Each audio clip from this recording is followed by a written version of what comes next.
Changeling animals were usually bigger than wild animals, but the shift did strange things to body mass and size. It was never a zero-sum equation. Though she was on the tall side of average in human form, she was smack in the middle in leopard form. Riley, however, was big, and unlike most of his brethren, he wasn't built graceful. No, he was built for stubborn endurance. Apparently his nickname was the Wall. No one, she thought, would ever mistake him for anything but a changeling. Something crunched under her paw. Backing up, she brushed aside the leaves with gentle care. It was nothing. An old toy. Probably willows from the proximity to the house. They didn't find anything in the third or fourth pass. The fifth had to be the final. They were going into more heavily populated areas. It was on that last pass as they were heading toward each other that Mercy saw it. A glint of silver in the grass beside a curb on a dead-end street. One that backed onto the woods that separated the Baker home from this neat subdivision. Slowing her pace, she came to a standstill by it. With other houses so close, it could have been any of 1,000 things. But she looked closer. A chain. No, an identity bracelet, the silver bar marked with the name Bowen. She couldn't pick it up with her teeth. She tried a claw very, very carefully. It came. Riley bent his dark gray head and took it in his teeth, holding it as they walked around the area where they'd found it.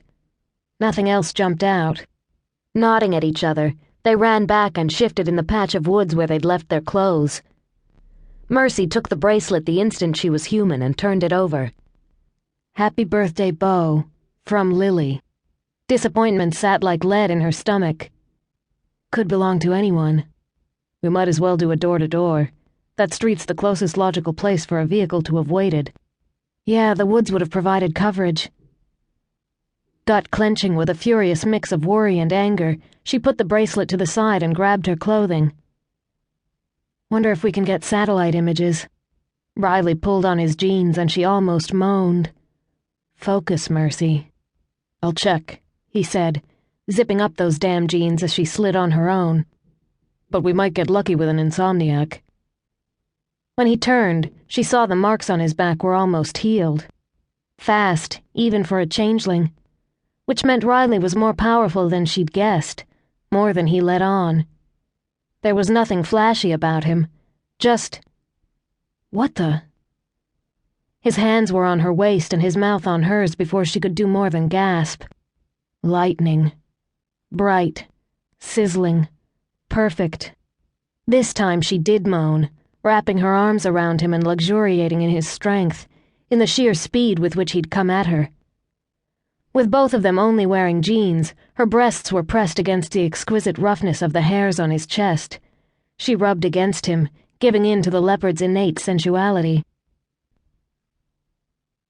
He tore away his lips, but they remained less than a millimeter apart. This is your fault. Hell no. She sucked on his neck, biting him a little too hard for emphasis. You jumped my bones. Tugging back her head with a hand fisted in her hair, he glared down at her. You were all but licking me the way you were looking. Looking's not the same as touching. Her mouth watered at the idea of licking him.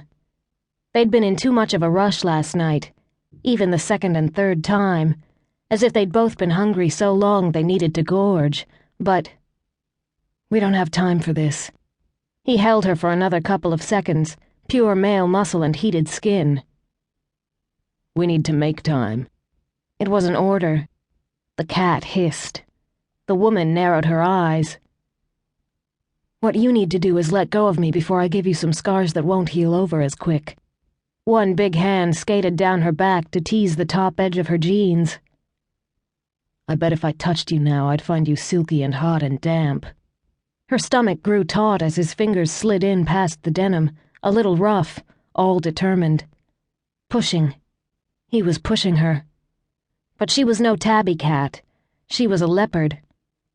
Biting those sensuous wolf lips just hard enough to sting, she shoved away using a move that snaked her out of his hold.